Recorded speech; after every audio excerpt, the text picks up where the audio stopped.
নমস্কাৰ। আজি আমি ঢকুৱাখানা সমষ্টিৰ লেচাৰাত আহিলোঁ।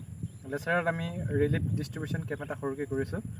গতিকে আমি ভিডিঅ'টো ইয়াৰ পৰা আৰম্ভ কৰোঁ। ভিডিঅ'টো আপোনালোক সকলোৱে চাব যে আমি সৰুকৈ এটা মানুহে মানুহৰ বাবে যেনে আমি মানৱীয়তাৰ খাতিৰত সৰুকৈ মানুহক সহায় কৰাৰ এটা চেষ্টা কৰিছোঁ আৰু এটা প্ৰয়াস যে কিঞ্চিত হ'লেও আমি সৰুকৈ মানুহক সহায় কৰাৰ যি প্ৰচেষ্টা সেই প্ৰচেষ্টাক আপোনালোকৰ জৰিয়তে আমি আগবঢ়াই নিব বিচাৰোঁ।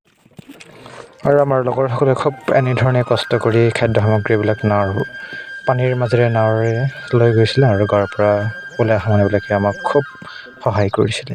এনেধৰণে আমি যাত্ৰা পাৰ হৈ গৈছিলোঁ।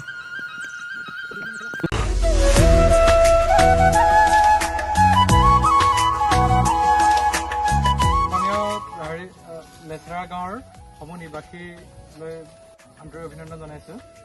আমি আজি আপোনালোকৰ এনে বান পৰিস্থিতিক দেখি আমি খুব দুখিত।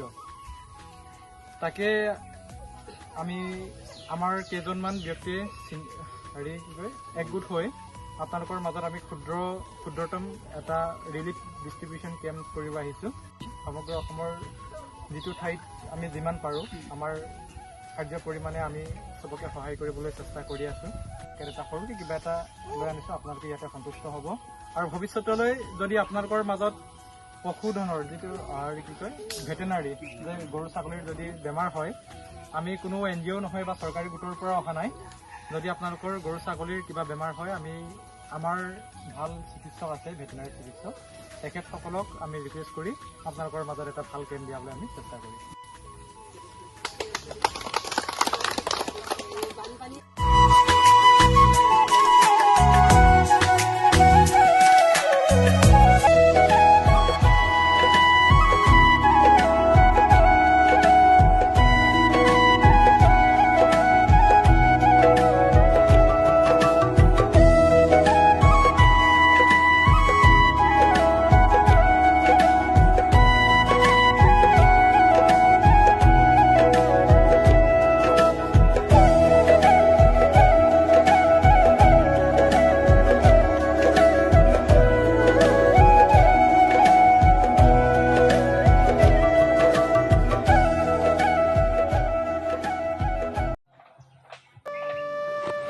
আজিৰ এই ৰিলিফ কেম্পটোত খুব কষ্ট কৰি সহায় কৰা আমাৰ সকলো সতীৰ্থ ধীৰেন্দ্ৰ দাৰ পৰা ধৰি আমাৰ ভাইজান দীপাংকৰ, লক্ষেশ্বৰ আৰু আমাৰ পাৰ্থজিত সকলোলৈ মই আন্তৰিক ধন্যবাদ জনাইছোঁ।